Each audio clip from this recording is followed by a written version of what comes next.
Okay, so now I'm going to move back into looking at batching and actions and speeding up our workflow again.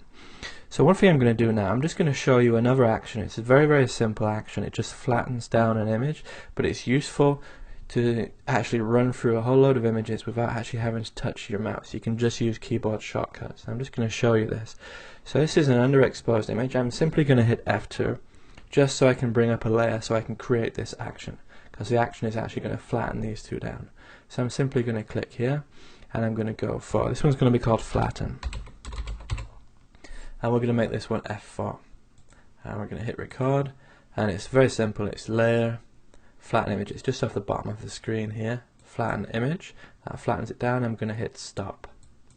Okay, and I'm just going to bring this up onto its one line there. Okay, so now we have three actions: underexpose, color boost, and flatten. Just to show you what I did here, I'm just going to get rid of these, bring it back to its darkened image, and let's go back to actions. Okay, so now I don't actually have to touch my mouse, and this actually is quite good. If you're running through images, sometimes you can actually speed up just by hitting buttons. It's so fast, it's actually really good. You don't have to move your mouse into the right spot to actually do the certain things. Let me just show you what I mean. So here we go, we've got an image that's underexposed and a little bit dull, so I'm going to hit F2. That brightens it up. Now I want to color boost it, but watch what happens if I do this. I'm going to hit F3. Nothing really happens. It brightens it up, but it doesn't color boost it. Something's gone wrong. Now what's happened is my original underexpose turned my extra layer here to screen, and then when I then created my color boost layer over the top, it's still set at screen, so it's not really going to do the job we wanted it to do. So I'm going to get rid of this because it went wrong, and I'm going to show you now. All I have to do is hit F4, flattens it down, F3, color boost, F3 again, color boost. Now I'm going to do it a few times just to show you. It's fairly extreme, but I'm just going to show you what I'm doing here. And then F4, and then I can go Control S, which will bring up the save dialog.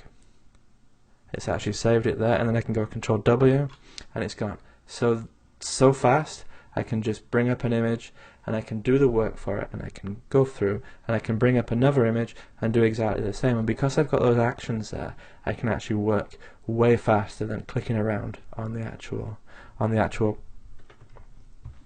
window up here and stuff. Way faster. And I'm just going to show you again what I mean. We'll bring up another image and we'll do the same thing. Okay, let's bring this one up. Okay, so I'm just going to do exactly the same thing now. I'm just going to show you, I'm not going to touch my mouse, and how quickly I can do this. So I want to bring it up again, another stop. So F2 brings it up. That's probably nice. F4 flattens. F3 color boost. Color boost again. We're just going to do it a little bit extreme just to show you what we're doing. F4 flatten. Control S brings up the dialog. Hit enter. Control W, and bang. That's it done, and that's how fast it is. And just having that flatten action in there helps you actually to get that going. And when you're going through images one after the other, if you've done 1,000 wedding shots and you want to go through them all and actually go through and check their exposure, check the color boost them all maybe, then it's really good. If you want to manually do it, you can speed through all your images just by having that extra action in there.